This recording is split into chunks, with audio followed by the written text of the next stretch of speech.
The following episode of the Maui Chamber of Commerce's Business Matters was originally broadcast on August 18th, 2026. It's time for Business Matters, brought to you by the Maui Chamber of Commerce. Other perspectives and programming on this station do not necessarily reflect the views, values, or positions of the Maui Chamber of Commerce, which is an independent and inclusive organization serving Maui businesses and the community since 1910. Now here's your host, the Maui Chamber of Commerce President, Pamela Toompop. A lot of us from all across Maui County and of course, Maui Island have seen damage from this, and I know that HECO is working hard, talking about even bringing in crews from the continent to come and help us with getting our power back up, and many people are still out and are, looking for help. Let's work neighborhood by neighborhood to support each other, share water and resources, help those who still don't have power, because there's a lot going on still, and want everybody to recover. I know we were out at my house for 15 hours. Wow. Well, I will tell you that I was working through a lot of people trying to get them information, because in Pukalani, actually, we didn't lose power. My daughter and her fiance had left their generator here to help Mom and Grandma, and they lost power in Kula, so they came and got their generator yesterday because it was well charged for them, and came and made dinner here and showered and did laundry and took things back up to Kula. But yeah, they were without, and still are without power in many areas. Calls been getting even from lots of people from Haiku are still without power, as far as I know. People I talked to in Kihei have gotten power restored. But I think there's many areas where, again, some of these areas are more difficult to, get power back up, given the lines that went down and some of the conditions with downed trees and things. So let's all kukula and help each other and work together during this time, because it was a lot of damage here for the Big Island, also tremendous damage. And we've all been through so many disasters lately that we just kind of need to unite and help each other. So I know we're all working to do that, but again, really good time to get to know your neighbors, right? These are important times to get to know your neighbors. I've talked before, and it's been a few weeks, but oddly enough, we did cover this before this Hurricane Lala, that, this is the time to really get to know your neighbors and share your resources. Some people might have saws, but if a tree is down on your street, you folks might be able to go help the county and take some of it down. We had a huge tree in front of our house go down. We live on the golf course. A lot of the Cook Pines lost a lot of big branches, but right to the right of us, a huge tree went down. And again, it's just kind of shocking. But again, with all the weather we've had, the ground is saturated and big trees are falling down. Thankfully, it fell on the golf course. So we didn't have road blockage like others, but many have had a lot of other things going on. And so let's work together and help each other through this, and continue to work with the county. Let them know what's going on in your area. So go to MauiRecovers.org. Let them know what's going on in your area, because even simple things like getting on with Gary today, we were going, wait a minute, what's going on? The call-in number doesn't work, right? And it's like, no, same number. So tracking down the little things that bring systems back up and help us all move forward together. And of course, for businesses, impacted businesses, we are here for you at the Maui Chamber of Commerce. Please call us. Our number is 244-0081, of course, 808-244-0081. Let us know what's going on in your business. People are getting me some numbers. There's been some damage up, of course, in the Makawao stores. And some of the stories we're hearing from merchants is when the power is down, so many people pay electronically these days. Cash has sort of become a thing of the past, and we've had those penny issues going on. But for many, they weren't able, even though the stores were open, they weren't able to conduct business just because, people wanted to pay electronically. The systems were down. So lots going on, lots to work on and fix, but we're going to get there, and we're going to get there together. So let's all band together. And Gary, I just want to say mahalo to you for all you do and the expediency to which you got this show back up. Thank you so much for all of your hard work. I try my best. Well, your best is awesome each and every day, and we appreciate you. So today, folks, we are continuing sort of a two-part series that we started last week, which followed another two-part series as we talked about what it takes to get housing, and we talked about housing, and we talked about infrastructure needed, and of course, infrastructure is needed for economic development. So our series, starting last week, talked about building a stronger, more diversified Maui economy. And we talked about, where did we start, right? We came from a long history, right, that really started in agriculture. And we told the economic story about how we grew from an agriculture economy and shaped largely, of course, by sugar and pineapple. And, a strong history in that for a very long time. And then we talked about how we reinvented ourselves, not abandoning, of course, agriculture, but leveraging agriculture and moving into tourism. And talked about how in the 60s we were moving into tourism and expanding there, and how tourism benefited agriculture, and how we did everything right with tourism in terms of leveraging tourism to expand to restaurant and retail and activities. And on each of those categories, you could go down in great depth to a wedding and events industry and to building a brand that created a position for Maui worldwide in a bigger arena where others were even further ahead of us in tourism, on how people really loved this brand. And as we grew, of course, we got to a point where we have a more mature industry today. And we have been, there was a comment somebody made about, we have to refocus on this more mature industry, but we've been addressing a more mature industry for a very long time as well. Understanding as we've been growing at a rapid pace since when it started in the 1960s. And then we talked about how we reinvented ourselves again. I was part of this back in 1982, and we were doing it was the 80s, and we launched the Maui Research and Technology Park. And then that was a crown jewel. Senator Inouye brought in a supercomputer and placed it on Maui to spur our economic diversification in the high-tech arena, but to be also part of a larger statewide initiative, recognizing that other arenas had a larger university presence, of course, a huge presence on Oahu, but each of the neighbor islands had, campuses from the University of Hawaii. And so it was meant to be a place where Maui could do clean tech, high-end technology, help spur a clean energy economy, and so forth. And so we've had this crown jewel, and it's interesting that, again, in some cases you talk to people and they maybe heard of the tech park. They don't really know what's up there in many cases. It's very interesting. Of course, a school is in that arena now, and more people maybe are aware of the school and some of the things going on. But I had a chance to talk about it a little bit on Akaku during the primary election coverage. And as people are seeing more and more, they're getting very excited about what's available. And that has been a part of our history for a very long time. And then we talked about really what economic diversification should mean, right? We're not looking to abandon industries that work. But over time, as we grow from a small industry and we grow to an expanded industry, we need to continually in our economic development diversification look at, right, where these industries are going, what we've done well, what are some of the things, as we've looked at in tourism, that maybe how can we pivot to get more of what we'd ultimately like to see? How can we share more of our culture, for example, in tourism? How can we share more of our agriculture in tourism?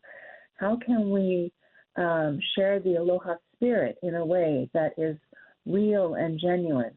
And how can we be more environmentally sound and look at impacts of different things? So we talked a little bit about where Maui's economy is today and its impact and some of the challenges that we have with where our economy is at today. and the housing crisis that we have, and the economic challenges we face, and the infrastructure challenges we face, and how all of those impact our different industries, and the importance of making sure that we have resilient systems. And of course, we were talking about this before we had Hurricane Lala, and talking about the need to look at building resiliency. And we also looked at how Maui County is different from other counties. And one of the things that we talked about again is that in terms of a major island, and what I mean by that is we have, Molokai and Lanai and Niihau, and we have other smaller islands. But we are the only major island, and when I talk about that, I mean Oahu, Hawaii Island, Kauai, and Maui. Maui has a military presence with the National Guard, and we have a presence here, but we don't have the same military presence that other counties in our state have. And that's big in a number of ways, because a military presence also helps bring in new technology, work in the community in different ways, help expand other industries, use other resources as they're building out facilities and operations. They employ new technology. They might expand facilities and building and using more contractors for different types of work, and it might change transportation and roadway access and things like that. We also talked about how, in terms of, again, a major island, that we are the only major island with one commercial deep harbor, and where that's at. And in a disaster, when you only have one commercial harbor and you don't have a second to back things up in a major disaster, what that can mean, and what are some of the challenges. And again, we also talk about, as we saw with Hurricane Lalo and other major storms, right? The ships have to go out to sea to protect themselves when you've got major storms like this. So they are actually better protected out at sea. So there's things like that we have to look at, because, again, in the state of Hawaii, in an island state, we ship 90% of the goods that we need in and the food that we need in. So that access to a harbor is really critical. And so we have to look at broader systems that protect us. And then we started talking about, well, where we are today and what are some of the things that we have in terms of, value-added businesses that are here and the things that we are having some success in, but where we can further diversify our economy. And again, agriculture is going to be an important industry. And the state now has a mandate that they are to use more local farm produce in education, in the schools, for the lunch programs. And so this is really important, because, we could have done this a long time ago, and thank God we are doing it, but there's a mandate to continue to work with farmers and not just work with them, greatly expand the amount of produce that we're using from local farms across Hawaii in the school lunch programs. So we have different things that we can do. So we talked about that and other things, importance of value-added food manufacturing. Of course, we have many amazing food manufacturers in the annual Made in Maui County Festival coming up this year, November 6th and 7th at the MAC, as always, shameless plug, but to see the amazing products, okay? And then, of course, at the festival, we have broader manufactured products. We have all sorts of things, right? We have everything from arts and, from digital prints to cards that are being made to T-shirt designs and clothing and jewelry and, you name it, woodworking and bowls and all sorts of amazing things, truly locally made. So manufacturing is a huge industry. We have started with small manufacturers, and we have amazing manufacturers. Look at Garrett Morero of Maui Brewing Company, who won across the nation National Small Business of the Year award several years back. And it showcases we can do big things right here in Maui. We've got so many things happening in technology, data, space, and advanced professional services. Look at the advanced Maui optical and space surveillance technologies that we have here in the conference, the AMOS conference that we have, in optics and space surveillance, remote sensing. Look at what's happening on the Big Island, in environmental and ocean sciences. So many great things. Clean energy, water and climate technology. These are things that we have been focusing on. We have our sustainability goals and our energy goals in Hawaii, and we've been working on them for a long time now, and we've talked about them for over 2 decades. I was part of the Hawaii 2050 Sustainability Task Force and Sustainability Plan. Of course, it's very different today than it was back then with new technology changes, including AI and so many other advanced computing systems and programs. And they affect all of these industries that we talked about. We talked about the need for healthcare in terms of the longevity of our economy and the needs that we desperately have right now in healthcare, with needing nurses and doctors and more specialists and access to care right now.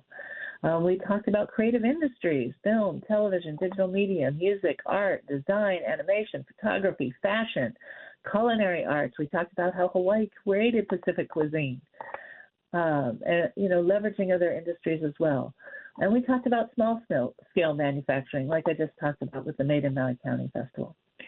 And we've been doing, the Chamber is nonpartisan, non-sectarian, but we do have a Chamber of Maui Political Action Committee because we understand that business-friendly candidates help us move forward in an arena that understands economic development, understands the needs of Maui, understands what it would take to attract different industries, because they understand what industries need to thrive and survive. So it is really important as we talk to elected officials, and we invite all candidates for office to participate in our compact. Now, some choose not to, and that's fine. But for those that are interested in the Chamber candidate endorsement, it's about a dialogue. It's about a discussion. We understand that running for office is a very difficult challenge. And so we want to hear everybody's views, and we want that exchange. And I love that we've had so many candidates that said, even if I don't make it, or even if you don't endorse me, we still want to work with you. These are amazing new candidates that are coming forward, as well as, other candidates that have been in office for a long time, know the system and know how to get things moving quickly, and have been looking at and saying, okay, how do we have to continually move forward and work expediently, given our challenges, to make measurable progress. So lots of great discussions, but it's been interesting talking to some of these candidates on where they see not only some of the things I just mentioned, like in astronomy, agritech, and biotech, ocean sciences, where we actually have long had an advantage. But sometimes people feel some of these industries are in conflict. And so sometimes we have taken huge investment in our state that we have actually later turned away. And so what we need to do is look at, is there a way to work in some of these areas that can have big leverage for us and our communities, that also work best with our culture and our concerns, and continue to leverage some of these other industries. So that's kind of an overview of what we talked about last week. Again, we always go to YouTube and Spotify, so the podcast can be found to talk about that in more detail. But I wanted to talk about it today because it frames where we're at now, right? We're continuing to talk about what diversification really means. And so diversification for us is going to be about not only leveraging the industries that we currently have, but also looking at new industries that we get us to that important part. And again, we bring economic development and sustainability back to what our overall goal is, right? And it's having a quality of life here and creating a quality of life for future generations. So when we are having an economic crisis and a housing crisis and an infrastructure crisis, we are hampering not only what's occurring today and our quality of life today, but until we start working on and making great progress in solving these challenges, that crisis continues forward for future generations. And we all talk about, when I'm in testimony on housing, we all talk about, as frustrated as we are, our goal is the same, sustaining our people here now, but really planning for future generations. So our children who go off island to get careers and get an education, and that doesn't mean you have to have an education. We have amazing trades where people can stay here, but we still need the opportunities to help as we build the future we want, as we create higher paying jobs so people can get that what we call attainable housing. We said affordable, we switched to attainable, and still it's not attainable. We need to get us to a secure place and a future path that is going to allow our future generations to stay home. And we talked about the importance of that the last time too. So today what we're going to focus on is the critical piece. What's hampering us from getting there? What are some of the opportunities, and why are we not moving forward faster? So the first big barrier, right, even if we're talking about living here, even if we're talking about recruiting new industries here, the first barrier, obviously, is housing, right? We cannot recruit a software engineer. We've done some recruiting of nurses, doctors. We're bringing some people in, I think, to, again, help with what's happening in our power shortages right now. We need electricians, we need teachers, we need scientists, we need chefs, we need employees for manufacturing and our new industries. But if they can't afford to live here, how do we develop further? And more importantly, how do we retain our people that are already here if housing consumes an unsustainable share of a family's income? If our housing is taking such a huge chunk out of our income, how do we continue to even keep our local ohana here? So housing is not only a social issue, housing is an economic issue. It's critical infrastructure. So economic developers across the country are increasingly understanding this.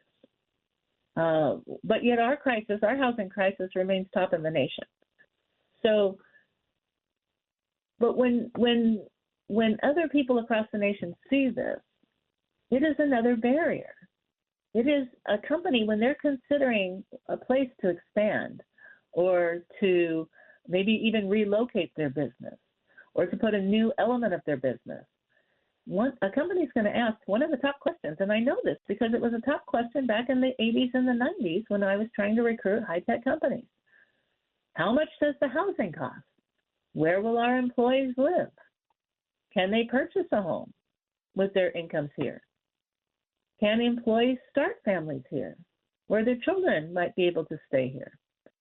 And if the answer is no, compared to where you're at, or we don't know, we're still working on it, we've got these houses that are going to be in the pipeline these many years down the road, we are at a strong competitive disadvantage. Other states have advantages, have housing, they understand. There's a housing crisis across the continental U.S. as well. Don't get me wrong. Housing is a crisis everywhere because for periods of time we stopped building at the rates we used to build at. But other states are moving forward with housing more quickly, not just for their residents, but for the industries they want to attract to support and sustain their residents. And in an island state, we definitely need to do that. So then we get to the next challenge. What's the biggest challenge that everybody talks about? Well, it's permitting. You hear it, especially now with an election year. Permitting and regulatory uncertainty. The state's own business revitalization work has acknowledged that Hawaii's regulatory environment can increase project timelines, raise costs, and create uncertainty. It's a known problem. Quite frankly, at the Chamber, even before the Chamber, but here for 20 years, every year when we go before the legislature and we do legislative advocacy, we talk about this every single year. But now people are really starting to get it, and that's critical. Because businesses can sometimes manage a higher cost, But with the costs that we've seen with the young brother increases, those have to get passed on. They don't want to. They know it impacts their customers. They know it's going to decrease their sales. They know it can equate to layoffs, but they have to pass it on when big costs hit us. And costs have been on the rise, especially since COVID. Costs have been on the rise in trying to bring things in, right? We had supply chains disrupted, right? We're seeing wildfires all across the nation, which means some of our wood supplies are being destroyed. Huge things are happening, okay? And we're still trying to recover. And you know what they say, right? When you look at today and you look at tomorrow and you look at costs, right? Yesterday was always the best cost, because today the costs have gone up and they're going up even more tomorrow. So for the best pricing, today is higher pricing, tomorrow's worse. And that's why it's important that we get on with redevelopment and recovery and building the things that we need, because the costs are just going up. So when we look at that, and for businesses, when things are uncertain, when businesses coming in and they need permits, when businesses here trying to pivot or occupy a new space because they had to move out of one space and they need a new certificate of occupancy, permits are critically important.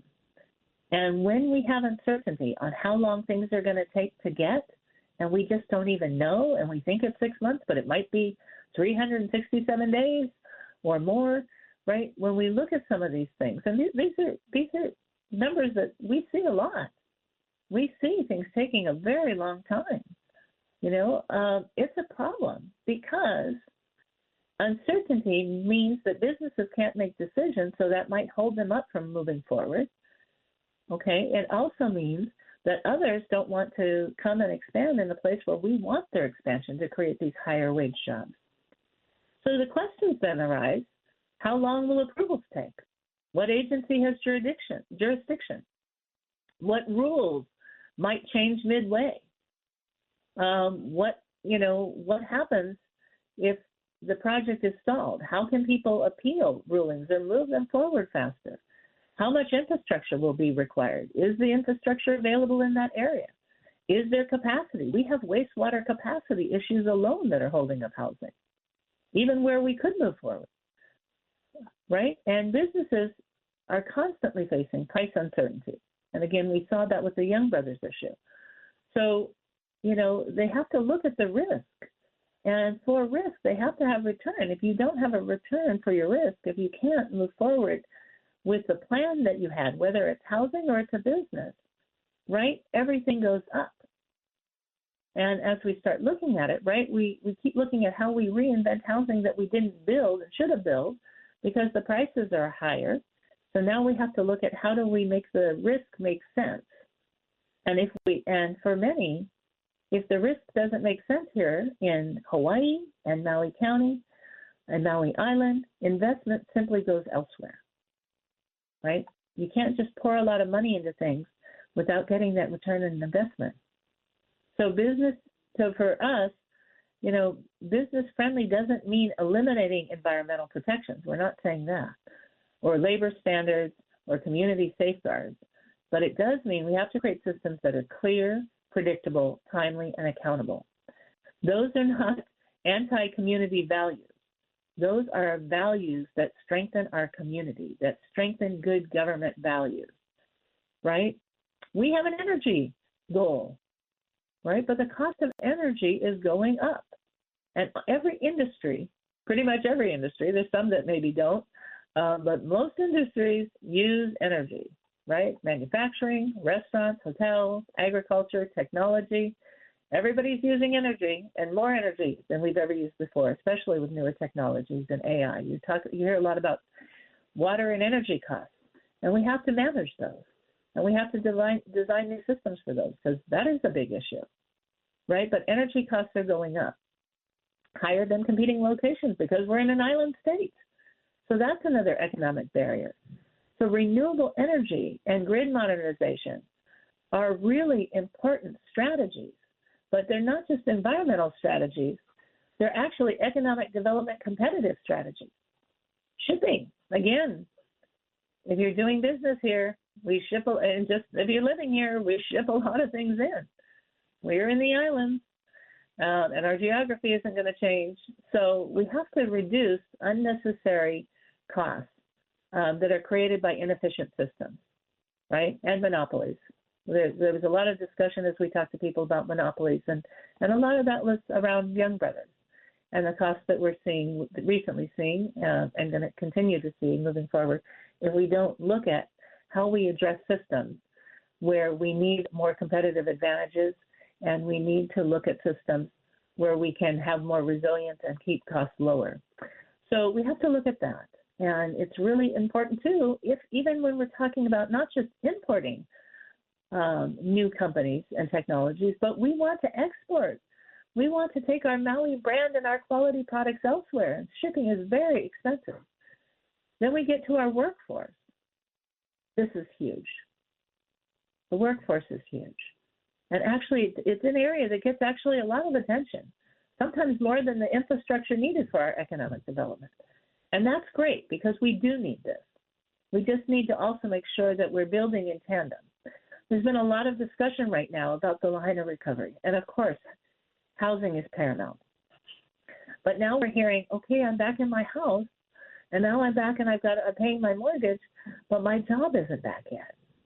So we need to ensure that we also have the businesses where people can work and be employed. And yet employers are repeatedly tell us they cannot find enough people. The county is saying we cannot find enough people. Everybody's looking for people. But again, to have people in a workforce, we have to sustain housing for them and affordable housing for them so they can stay. But in the meantime, in the past, we have long brought in workers from elsewhere. And there were different things that changed that along the way. And of course, one of them is our housing costs. Also during COVID, some of the workers who might have come in to help and work in different industries weren't coming during that time. And some of them realized they were separated. Some that were here recognized they were separated from families, and they were concerned. And so that changed some of the things and the dynamics here in Maui.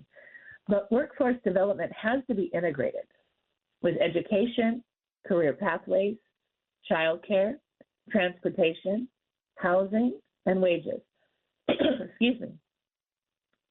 We need to be asking young people in the middle school and high school, what will Maui need 10 years from now? What are they interested in? Engineering, electrical, water system operators, nurses, cybersecurity professionals, AI, construction managers, farm managers, new farm managers with new technology, AI technicians, renewable energy specialists, entrepreneurs. What are they interested in?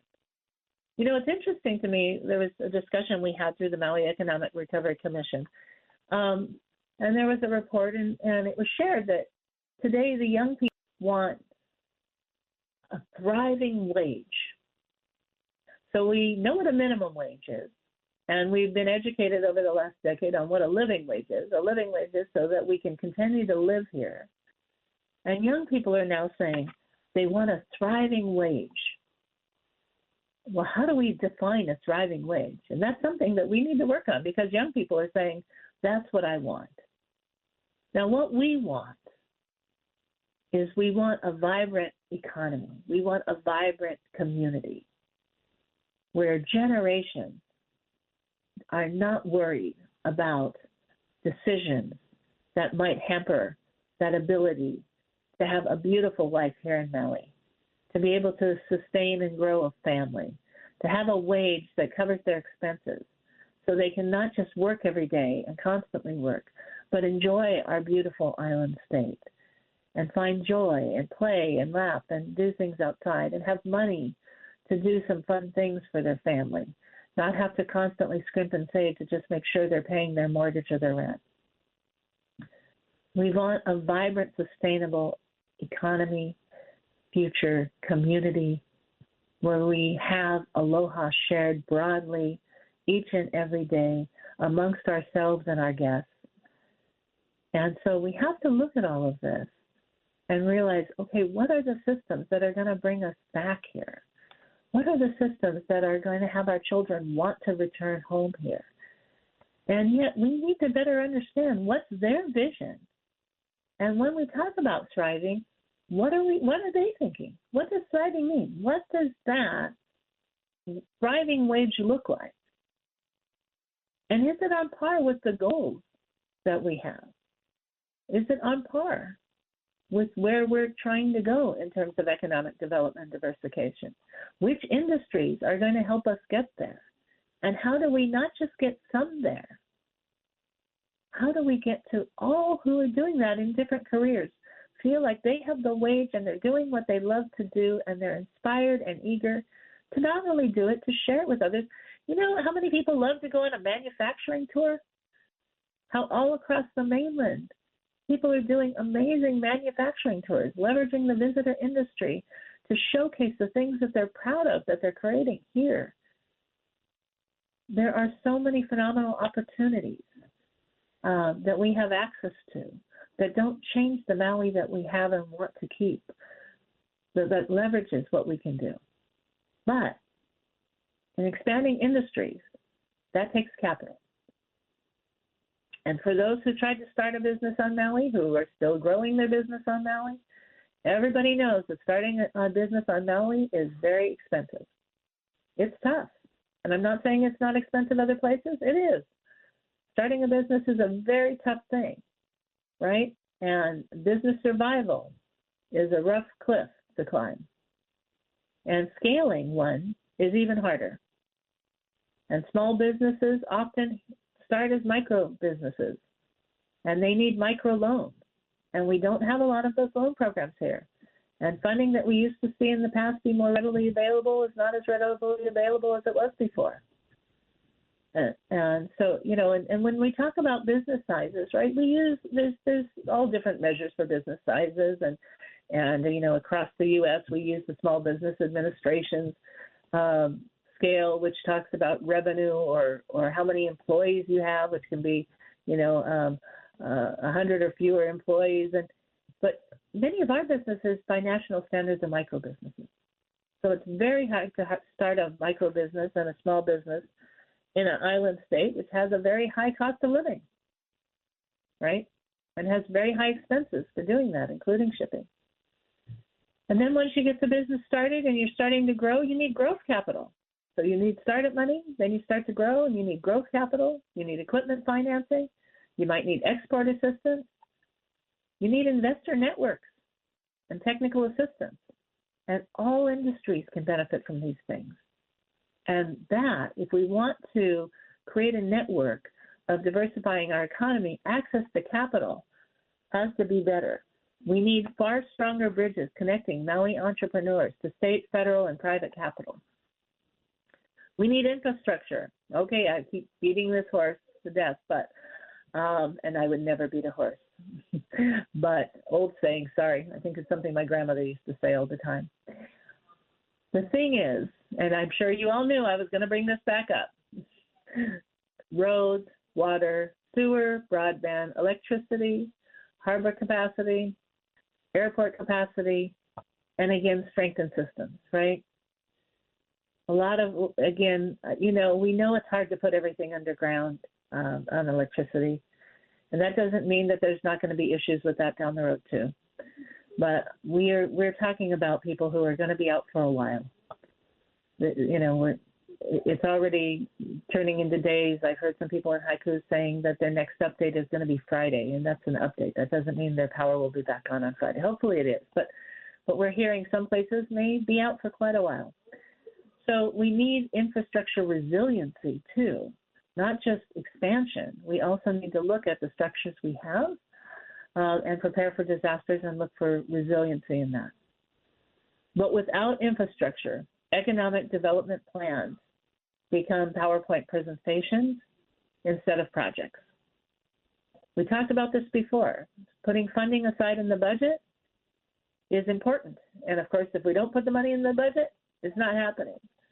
But if we don't move it forward, and an example that gets talked about a lot and has come up several times as we've been doing candidate interviews over the past week and a half, is an example which is the Haiku Fire Station. So something where it's been budgeted year after year, but it wasn't moving forward. So infrastructure only gets us gains when it is actually being built. So why do I keep harping on this? Well, Because infrastructure moves forward once it's in the budget when people come out and talk about how important that infrastructure is in their community. How important it is that sometimes people believe that when it's in the budget, it's just going to happen. Well, the money's there, so it's going to happen. But with so many competing priorities, we need communities to get involved and say, listen, we need to move forward. Here's why. Here's how it's impacting us. Again, calls from people in Makawao saying, you know, the power outage is down. Even if my business could be open, I'm struggling to conduct business because we can't take electronic payments. It's as simple as something like that. But it's actually far more complicated, and it hampers us. And I don't mean to hamper on just our power. I use that as an example because it's an example that's very real for us. All of these infrastructure areas I mentioned, even our harbor capacity, our airport capacity, all of that is something that we need to look at. And sometimes people think about the harbor, it's there, but we don't really have to worry about it. Again, one commercial harbor we do. Airport capacity, well, we don't have to worry about that. That's about more visitors. No, it's about us. Our airport capacity serves us. For many of us, it's the system that brings our children back home. So we need to look at all these things. And we're not going to be able to approve thousands of homes without water and wastewater capacity, knowing we need thousands of homes. We can't develop more agriculture without dependable water. We can't attract technology without more resilient broadband. And we can't expand manufacturing without energy. And we can't move products without better transportation. So infrastructure is critically important. So we will be talking about a lot of the things that we can learn from other states. There are many models. And that doesn't mean learning from other states means, oh, we don't have the knowledge to do it here at home. We have knowledge. We have systems, but we have things that are unique to Hawaii. And when other states on the innovation spectrum have done some things, including other island states and nations, right? When others have systems that can also improve the things that we're doing and maybe help us jettison us forward, why would we not look to other models?